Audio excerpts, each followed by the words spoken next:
Welcome to Eila and Something Shiny, Chapter 3, The Mine. I'm going to make short videos.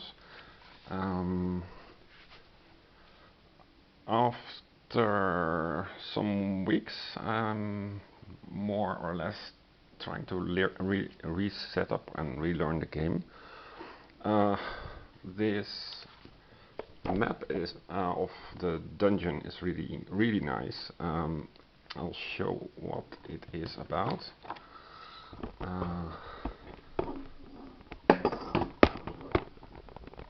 Let's see here.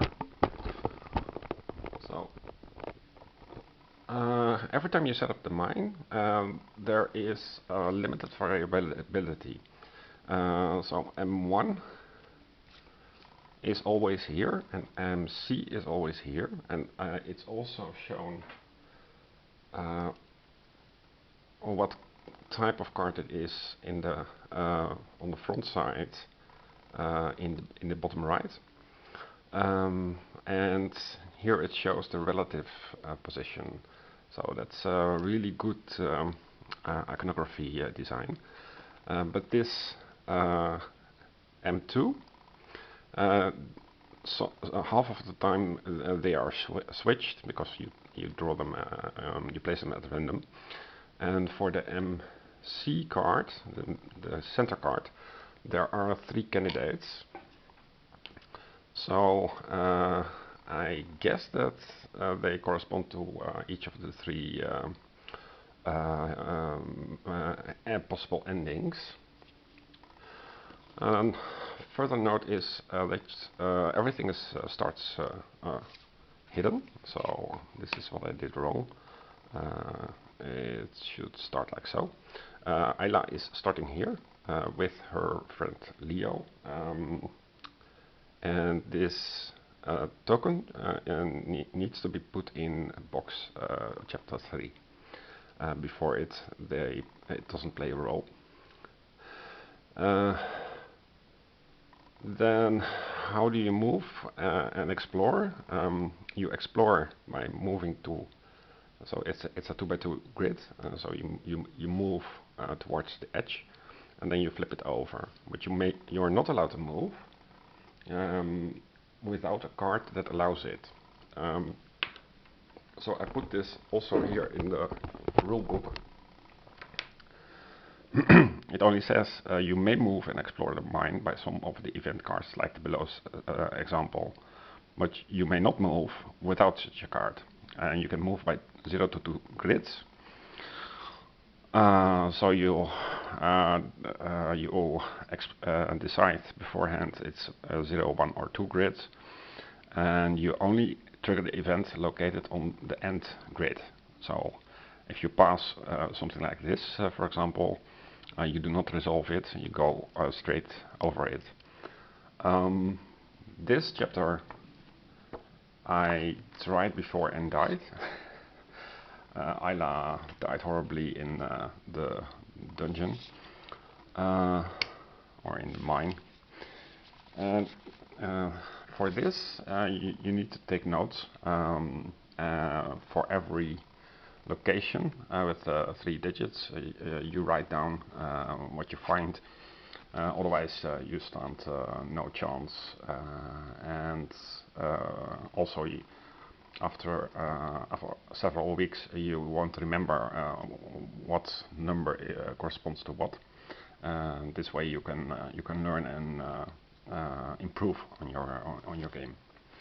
But even so, because of the limited randomness of the dungeon setup, it may or may not be present. So, yeah. So the M4s are shuffled. So there are 6 different combinations because they depend on how Eila enters. And the MC has one of 3 variations, and the M3 things on the corners. It's one of the 2 possible configurations. So there's a lot of richness in replayability just with 9 or 11 tiles alone. So that's really a good sign. I'm not going to spoil cards, but these numbers, 341 for example, they are in a separate deck. So this is card 341, and there you can exchange resources or get cured of doom tokens or skulls and stuff like that. But you have to have them in order to make the trade. So you need to plan ahead a little bit, and that's why you need to make notes. Yeah, so that is, I think, all. As usual, there is two sides of difficulty. There is the hard version and the normal version. In both, you need to find the exit. However, you have less less hard, and you may find cards that cost you a heart without anything you can do about it. But again, advance is only for if you're really a completionist. I mostly play story-based games for the story and the exploration, not really to master the game. Yeah, and it doesn't really matter how much you pay for it, because there's a lot of demand on the game, so it's very easy to sell it without much cost between buying and selling. So effectively, if you have the starting money, you can more or less play this for free. Okay, that's enough for now, and I'm going to play the chapter 3 and hope that he survives, and then I'll come back. Bye.